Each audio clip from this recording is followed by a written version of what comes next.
Sensizlik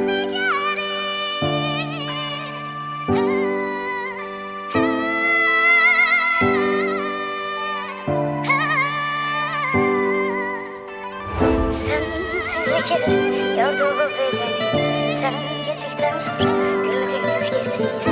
Sensizlik yordu bu bedeni. Sen gittikten sonra gülmediğim eskisi gibi. Sensizlik yordu bu bedeni. Sen gittikten sonra gülmediğim eskisi gibi. Sensizlik yordu bu bedeni.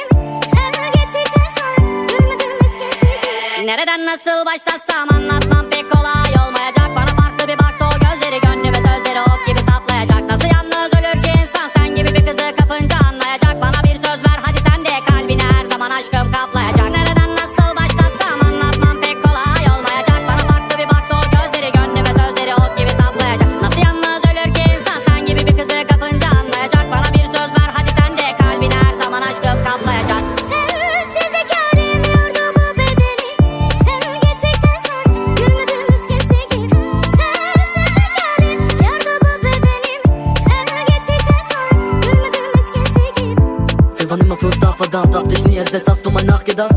Waren blind nur vor Liebe, haben's oft übertrieben, deine Art hat mich krank gemacht. Dank dir schaff ich's alleine, scheiß auf dein Neuen, doch du scheiß nicht auf meine.